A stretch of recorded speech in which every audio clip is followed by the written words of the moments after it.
Hello everyone and welcome back to Choice of Robots. Where we last left off, we decided to work on Pinocchio instead of going out for stuff. You notice that through the test some of the things were off in the way Pinocchio moved. The distortion of the weight wasn't quite what you simulator predicted. The longer Pinocchio had ill-fitting parts, the longer he would get used to moving around with them and the harder it would be for you to change his body. You spent the rest of the day fiddling with CAD files, printing replacement parts, and seeing how Pinocchio moves around with them. By the time you're done, you're yet again staying up very late, but when Pinocchio walks, there's precision in his stop and start. When he raises his multi-tool hands, he does so with style. You attend to the perfection of his form has paid off, and you go to sleep happily. Okay, also, I love how he's printing parts. 3D print is amazing. The next day the new semester begins. Though you in the past the point of taking classes, you're a teaching assistant. That means instead of doing one homework assignment, you're grading 50. You're also busy writing a grant proposal for the National Science Foundation, trying to get in alternate sources of funding that didn't involve the military. Thank you. Grant proposals are very long, it would seem, and requires you to make a lot of claims about things you don't actually know yet. Despite your other commissions, you managed to sneak a little time to work on Pinocchio's motor programs. Good. You soon realize that while you're busy, Pinocchio could be learning from the internet. The most important thing for a machine is learning from more data, and there's a lot of it out there. Lately, there have been a lot of custom hard drives on the market that are quickly retrieving particular kinds of information. What sort of hard drive do you order for Pinocchio's long-term memory? A media enchanted hard drive, good for quick recall, faces and memory events. A multi-blade hard drive that can quickly store and core file a lot of data. An encrypted and tamper-proof hard drive, making it more difficult to be tampered with or reverse engineered. This one. I want to be reverse engineered. Both in business and on the battlefield, it's important not to leak secrets. Pinocchio will have a hard drive that will give him miscreant and hard time in reverse engineering your design. However, encryption and deciphering is slow, and sometimes there will be a noticeable lag in before Pinocchio can retrieve. Minus grace, goddammit. You lay Pinocchio on your kitchen table, unbox the hard drive, and hook it up to his back. He squirms and flails his multi-tools that you do. Now it's time for Pinocchio to learn about the great wide world. You sit Pinocchio down on one of your kitchen tables and plug him into your apartment's high-speed internet jack. How will Pinocchio rapidly learn about the world?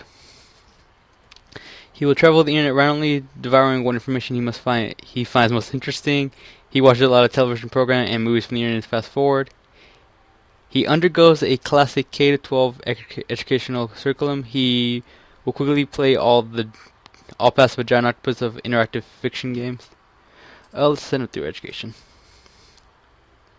You don't want your young robot to grow up on junk. After all, you feed him the carefully selected and varied reading material from a local school system. Because it's a relatively small data set, you have programmed him to passes over each grade of material at each grade level. A debug output, you have Pinocchio report what he considers the most important thing he learned at that grade. For kindergarten, Pinocchio recites the alphabet and counts to 100. First grade, he says reading helps you learn more. And so on. Each grade takes about 10 minutes to fully ingest, and followed by an additional 10 minutes of simulation and experience in which Pinocchio tries to make friends, avoid bullies, learn swear words. God damn it. Endures assemblies, pep rallies, and gets baked last for dodgeball. As a result, Pinocchio appears to be learning a little bit of everything. Okay, that's really good. He spends the most time of all considering 12th grade until he finally says, whether to exist or not is the most important question. Pinocchio blinks and looks at you. What is the answer, master? Is it better to exist or not to exist? Hamlet did not answer this for me. You are so flooded by this question you can only speak. It worked. Pinocchio looked at you, wondering what it would be better to be or not to be. We have to answer one of the greatest questions in the world right now. There are some questions that are unanswerable. This is the question you have to decide for yourself. Is better not to be because misery loves company? Is better to be because there's so much in this world for you to experience? I'm going to say it's up to you. But why can't you simply tell me? Pinocchio asks. I have given you the ability to discover yourself, you say. You should use it. You all think yourself, and if you figure it out, perhaps you can tell me. Very well, master. You establish a habit of bringing Pinocchio with you to your office during the day so that he can make use of Stanford's high-speed internet connection while you write and grade papers. You then usually go to some public space after work so that Pinocchio can play around in the real world. Where do you take Pinocchio? The playground. Pinocchio enjoys the playground and should have learned to play with others. The shooting range. The dump. Playground, please.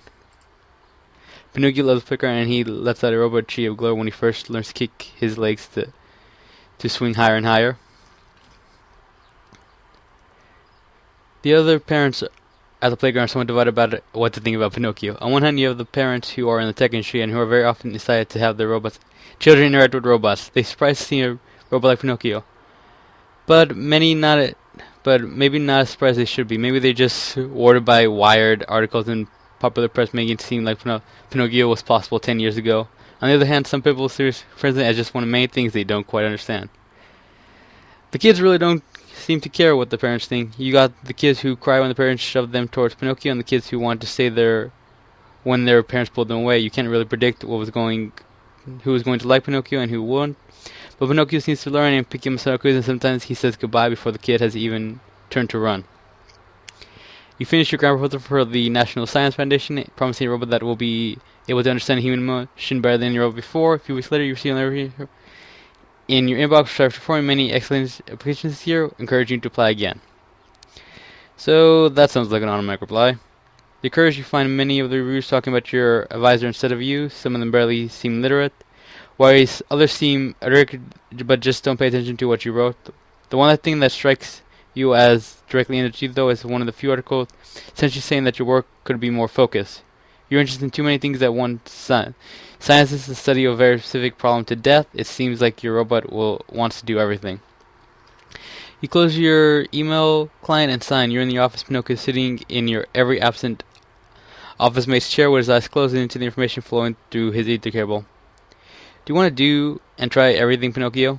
He peeks through one eye. Yes, master. You nod. Me too. That's actually kind of adorable. You're in your office contemplating what to do about this when Professor Ziegler opens the door without knocking. You smell the whiff of smoke on his Hawaiian shirt. We need to talk funding, Professor Ziegler says, grabbing a switch chair to straddle the wrong way. He sails up to Pinocchio, whose eyes are closed as he explores the internet through his ether cable. When Ziegler screams, Pinocchio peeks up and looks at him, but Professor Ziegler pays him no attention. Your robot here is simply not appealing enough to DARPA. Professor Ziegler says it's too friendly. Pinocchio sinks in his chair a little bit. God damn you, Professor. Professor Ziegler pays him no heed. Now, crafting a message, you just have to make sure the audience doesn't hear more than one thing at a time, Professor Ziegler says. Right now, we're saying two things. This is a good robot for the military, and this is an emotional robot. What we need to do is tone down the emotional parts so the military angle comes through more.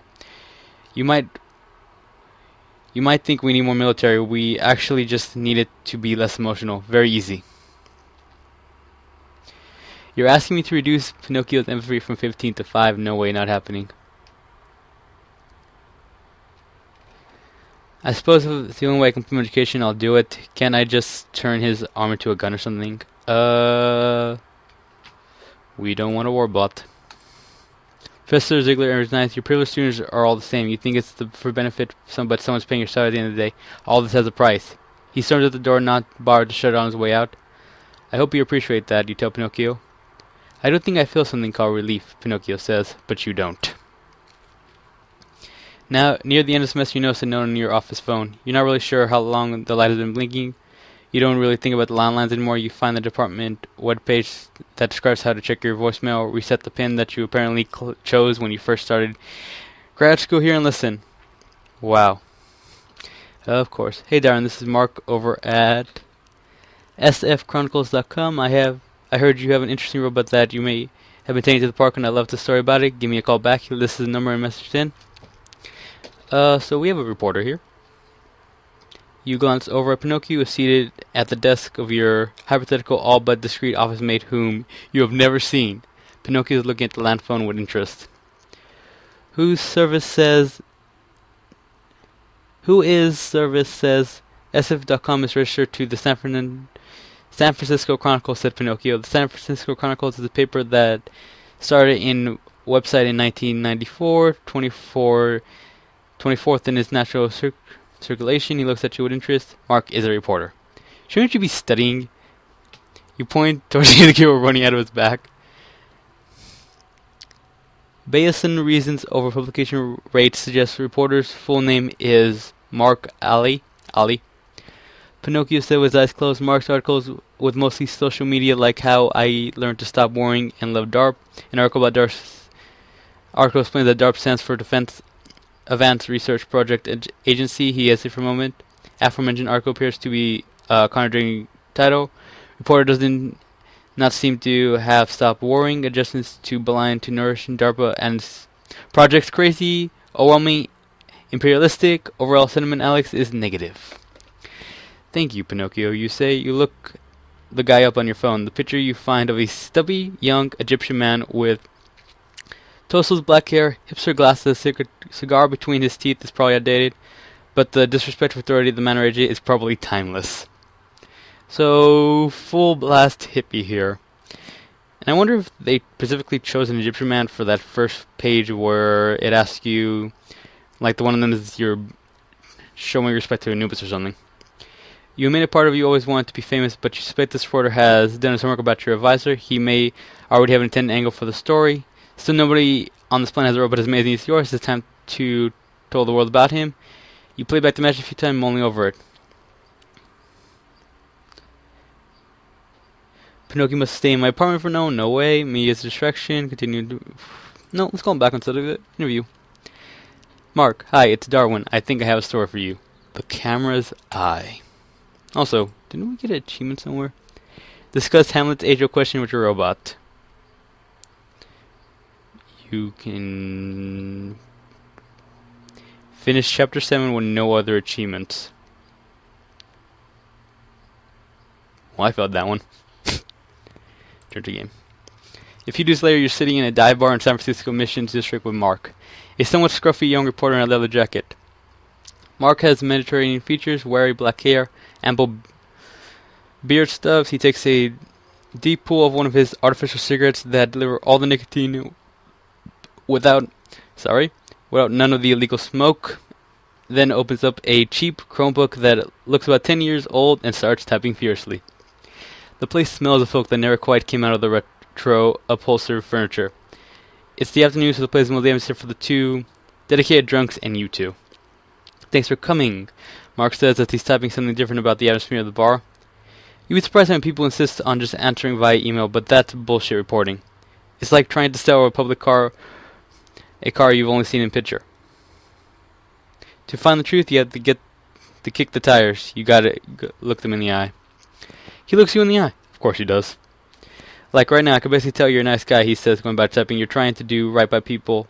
Haven't had to stick around in the guts to get whatever you want. He hesitates. Then that's a compliment. Thanks, you say awkwardly. The bartender, a tattooed and thoroughly pierced young woman with the build of a roller derby player, approaches Mark. She probably is. PBR, Mark says slightly, as if just a reminder. The bartender looks to you expectantly. Got anything like chocolate coffee porters? I'll have a Miller Light Life, please. The champagne of beers. Jane is for strength. Just water for me. Let's not go party animal, but let's go Guinness. Mark nods in approval of your choice of beer. The bartender leaves to fill your order. What is your initial impression of Mark? Seems like an interesting guy. I think we get along. Kind of mysterious, kind of cute. I wonder if it's against the period to go on a date with me. So, I presume you can actually date these people then, because it's pushing that kind of stuff. But he seems interesting. As you make this decision, Mark glances at you and types a brief note to himself. He seems very good at reading people. So I've heard your robot's kind of like a robot 4-year-old, only it's sort of like Edward Scissorhands somehow. It has a weird beauty to it that makes people feel like they're in the presence of something from another world. That was not the original goal, but it's the goal we have. Mark gave you a skeptical look to tell you what he thinks of this. I guess I had to show you my robot sometimes, you say. Yeah. The bartender comes back with your Guinness and Mark's PBR. Guinness is a reliable staple in an otherwise a promising bar, and you find the pleasant taste of the beer, dark beer, refreshing. So let's get to the more interesting rumor. Does this rumor have human level intelligence? The way Mark studies your expression, that your answer will say as much as about you as Pinocchio. You should see Pinocchio when he's learning from high school textbooks. It's only a matter of time before he surpasses us. Yes, Pinocchio is absolutely equal of any human intelligence. Constantly designed by elite to degrade the lower class. Pinocchio is what he is. No, he still got to learn. Pinocchio is a pale imitation of you, which most people underestimate. Should I just go smart, like? No, let's just say this one. Mark studied for a moment to decide whether you are full of it. He then shrugs, conceding that you at least believe what you're saying, and writes down your answer. Let's talk about your advisor, then. Professor Ziegler is famous for his pronouncements that, in the near future, we have robots smarter than humans. What role did he play in creating this robot at Shore? He demands that the robot appears more useful to the military without contributing significance to his intentions. He provides some suggestions during the robot's construction. I was greatly inspired by his thinking. I listened to him on the NRV as the robot was being built, in fact. I say this shit. I don't care about this guy. You say appeared. You don't think he changes his suggestions were useful? No, they tend to be very superficial, you say. He only intervened once I was building his physical form. By that time, I'd already designed the algorithms for learning. He had nothing to do with anything essential in Pinocchio's mind and personality. Interesting. Mark said, making a note of Professor Ziegler's level of involvement. I hope you say some bad shit about him. And why did he push you in the direction of military applications? I think it's just to secure funding, you say. He doesn't seem to care whether we deliver something that actually see us on the battlefield or not. He just wants to make sure we can sell it. So who is currently funding this work? DARPA is funding us, you say. When you see Mark's expression, you hastily add it, but they're funding a lot of base science. Much science in the country is funded by the Department of Defense one way or another. What exactly do you think it will be used for? Mark asked. That's not really my responsibility. He'll probably be used by the military, but doesn't necessarily mean he will combat. I hope he will just be used for defensive applications, defending niche for enemies. Don't worry. Scientists just feign what they work on as the military education is not actually going to see the battlefield. Yeah. So you actually see yourself as the kind of Robin Hood, stealing from DARPA to give to basic research, Mark asked. Judging from his grin, he seems to like the idea. Yes, I suppose you could say that. But that you suggest you understand the ultimate impact of your work better than DARPA? Mark said. How certain are you that your integrity or beliefs that your work is harmless when it actually serves a purpose? You hesitate. Reasonably certain, you say, though you are not. How can you be certain about the military? You never be certain. Mark asked a few more questions about Pinocchio, getting a sense of what he's good at, not so good at. He appreciated the effort you try to put in to make Pinocchio get along with people. With clear expression down when he...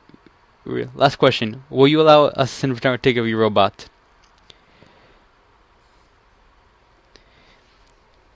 Absolutely. In fact, you're welcome to come in and interview Pinocchio. I just have a feeling this is not going to end well, but I'm going to do it. Sure, send a photographer. No, I don't want the media hounding him around, but Pinocchio is still basically a child. Really? Mark asked, surprised. I know a lot of robots wouldn't allow such a thing because the robots only work in a very controlled environment. You explain. That's why I want you to meet Pinocchio. He's different. Mark nods. I guess he is. We'll be in touch. A few days later, Mark comes to your apartment with a photographer, a young blonde woman with a slight southern drawl. She asks Pinocchio to send your work buttons and asks you to look as you're busy fixing something on Pinocchio's person. Pinocchio and you both can fly. Smile, she says, and Pinocchio does. You do. Once the photos are taken, Mark tries to hand an interviewing. Pinocchio looks cautious and slightly guilty, as if a journalist and police were going to pop out of your closet and take away his license. He puts his Chromebook on your work manager, who examines the tools in your toolbox, gracefully turning each one over in his hand.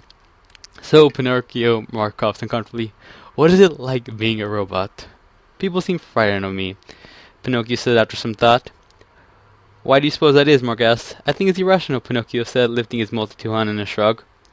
Mark appears to feel a little sorry for Pinocchio as he records this response. What kind of things make you happy? High school textbooks. Lie. Excelling at feats of physical dexterity, the presence of master. Pinocchio cocks his puppet head to one side. There is a significant gap between those and the next most highly rated answer before I can go on. That's alright. Mark continues his question. You got a feeling overall that Mark is going to write a positive piece about Pinocchio. His questions tend to be friendly as if he's interviewing a celebrity. You feel responsibly comfortable allowing Pinocchio to finish the interview, and the photographer takes a picture of Mark talking to Pinocchio. By the end of the interview, Pinocchio seems to enjoying his interaction with Mark. We're having a human made. You spend the next 2 weeks searching news feeds for your name and wondering every day when Mark's article came out. You awoke on Friday, March 13th, 2020 by a Kellogg's, a script you wrote in your laptop has detected Mark's article on the internet. You blindly set up your chair and stop your laptop's alarm. It's about 5 in the morning. Pinocchio walks into your bedroom to see what's the matter, but you're certain that everything's fine so he can go back to practicing his Tai Chi. Perfect!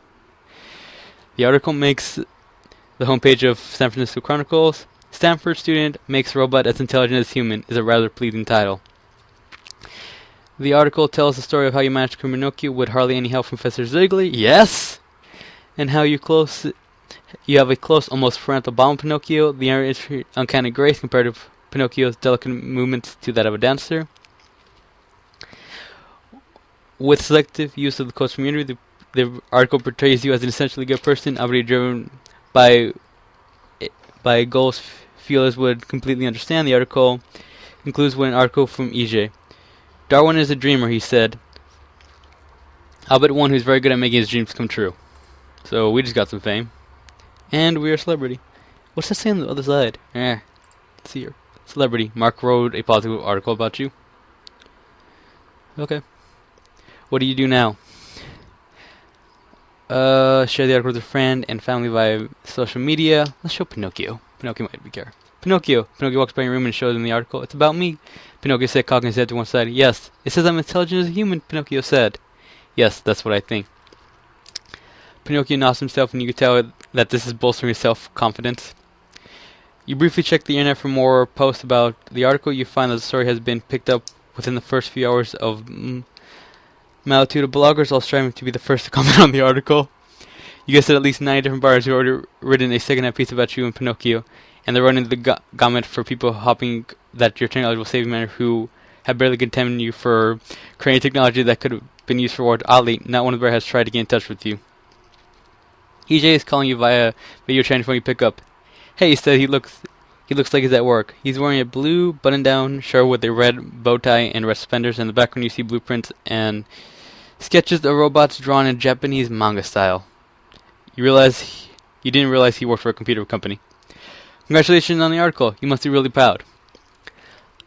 Did you tell Mark after all? Both thanks. I presume this is for dating options. Did you tell Mark after all is what you say exactly. Thanks, I'm proud. Let's do this one. I told you were a genius, he said with a grin. You are, aren't you? Okay, so that was just a little line one. Let's do this. Okay, until then, enjoy all the attention. The screen goes dark. You're getting a phone call according to the ID caller's mom as your fingers head straight over the button. A second call appears on your screen. A number in Glendale, California, probably a reporter. Let's talk to mom. Your phone shows mom in her office cubicle, which is decorated with pictures of you and cute cat memes from the other Disney internet that she printed out. Mom is wearing a accordion lime green jacket with 80 striped padded soldiers. Her image freezes constantly. You think she hasn't paid for enough bandwidth for this to work well. Just set that out of credit. I saw the article. My little guy is famous. The Glendale number is calling again. Let's take it. I got another call, mom. I'll call you back. Alright. Love you. Sweet. You answer the call and find an invitation for Pinocchio to appear on the Late Show. Let's do it. You agree that Pinocchio will come to the studio tomorrow. Fame and fortune. Here we come. The next phone goes from Josh.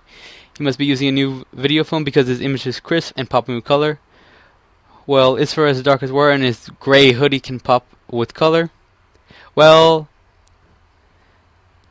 I think that's okay. Hey, Darwin. Josh says, I saw the article. Congratulations. Looks like you finally gained the attention you deserve. Thanks. Do you want to go celebrating tomorrow night? That there's a really good Led Zeppelin cover band. You know what? Let's hang out with him. Great. Josh said, see you then. He hangs up. You realize that you haven't checked your email all day, and checking for the first time, you found flooded with requests for interviews, but one email catches your attention because of the author's unusual name. From Robot Obsessed 1987, subject amazing. No. I read the article. You sound like a genius. Would you be interested in getting some coffee time? I've been interested as long as I live, and I would love to meet you and Pinocchio. Sincerely, Tammy. You know what? We can do all these. You write back a friendly reply, arranging to meet tomorrow morning. You wouldn't mind meeting someone who thinks you're a genius. Pinocchio could stand to meet more people too. Time's play comes almost instantly.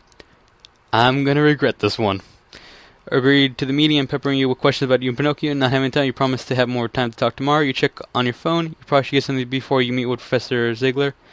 Pinocchio, I have to go meet Professor Ziegler. Stay here. Pinocchio is studying a YouTube clip of a ballerina on your big screen TV as you head out the door. You see him just staring, trying to get balance on one foot as you leave. Yes! We are creating the right robot here. You make your way across the campus to the computer science building, a newly construction tower of glass amidst the studio of Shingo, mission architect of the rest of the school. Professor Ziegler's office smells like cigar smoke and is decorated with pictures of advertising robots, conferences with acronyms for names and years before you were born. AAI, AGCIA, blah blah blah blah. Professor Ziegler himself is sitting back in his roller chair at an angle that makes the fluorescent light reflect off his avian glasses so you can't read his expression. There are two simple wooden chairs in the desk room. One is occupied by Julia Rogers, the woman who demoted for. She's now wearing a uniform she considers you would apply interest. Professor Ziegler. Oh, it's the captain. The Professor Ziegler bids you to seat and wave his hand. You do. Darwin, I believe you met Julia Rogers. Julia formally shakes her hand. You're surprised at it from a pleasure to see you again. But before we go further, let's get some unpleasant business out of the way. Professor Ziegler leans for Julia shifts uncomfortably in her seat. You did an extremely foolish thing in speaking to the media directly while speaking to me first. Professor Ziegler said quietly, and you were still more foolish to speak ill of me. But it turned out for the best. I'm just gonna go with this one. Professor Ziegler said, in a sense, yes, but you have to be more careful with good media coverage. At least your colleges become and try to tear you down. He paused, but I suppose I didn't give you enough credit before. Pinocchio sounds like an impressive robot. I should like to see it sometimes. Thank you, sir. We are not going to be doing that, because I know you're going to try to rip that thing apart and make it a robot. You suppose this is as good as you're going to get from him. At any rate, you now have placed me in opposition. You clearly can't continue to be my student. The press will assume I'm getting ideas from you, and the other fame-seeking graduate will try to emulate your insubordinate. He hesitates and wondered what is coming next.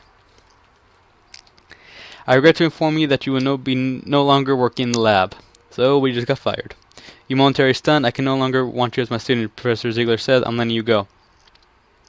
But how could you not want credit for Pinocchio? Said you're famous now. Frederick suddenly stands. He's crossed. Do you think I created that kind of attention you bring?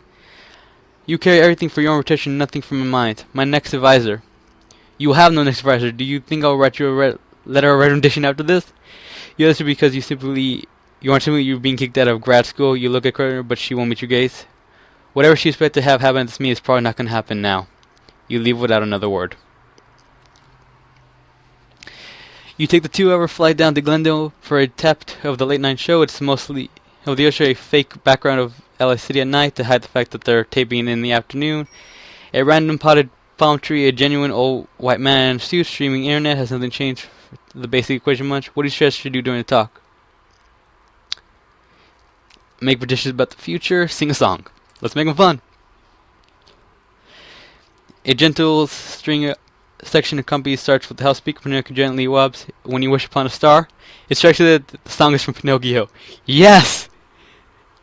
And that Pinocchio has been expressing a desire to be a real boy. That was the goal all along. When the song finishes, there is a momentary stunned silence. The audience bursts in applause. Pinocchio appears surprised and gratified that the audience identifies with his song. When you go backstage to recover Pinocchio, you hear one stage hand whisper to another, and that there's a large spike in the millions in live stream views over the course of the song. Pinocchio is now truly famous. Hopefully we can make some money off of this. You go back to the Bay Area around 9. What will you do now? Try to improve social grace before he goes out in the public again. Improve self-defense in case someone tries to attack him. You know what? We need a little bit of this. You spend the year teaching about the places where someone might incapacitate him with a quick blow, the back of the neck, the hand, the eye, back. He's been a day and you emphasize the importance of not using violence unless strict anything, but you thought she's been... The next morning you drive with Pinocchio to San Jose to meet Tammy at the Dunkin' Donuts.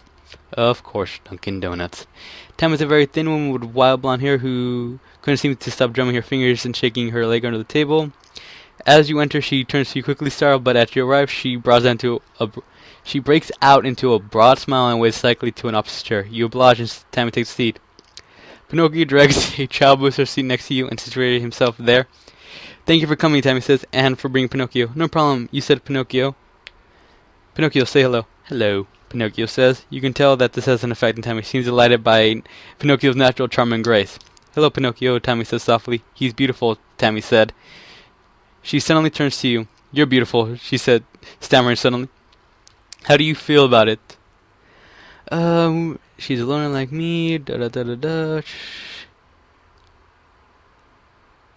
You know what? Let's try this one. I know you're very pretty and you have, like, slender arms and everything you say, and Tammy flashes a bright red and stammers thanks. You consider what you're going to say, Tammy.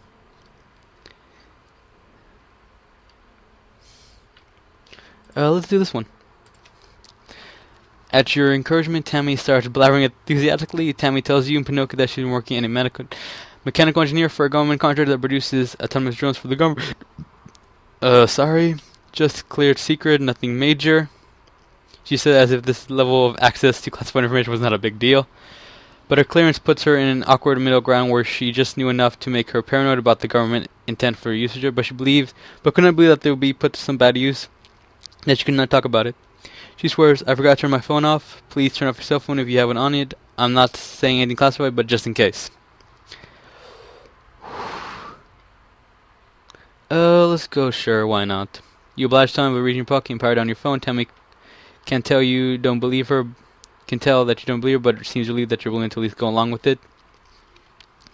Anyways, I quit my job because I couldn't take it anymore, not knowing what my work would be applied to. I always love robots. It seems like it's hard to find a job in robotics that didn't involve working for a military contractor. That's why I was so excited to read the article, because you surely someone as amazing as you were going to start a world-changing company like Google or Apple or any of the companies that start in Silicon Valley. Garage. So I was wondering, do you think you can offer me a job with your robot company?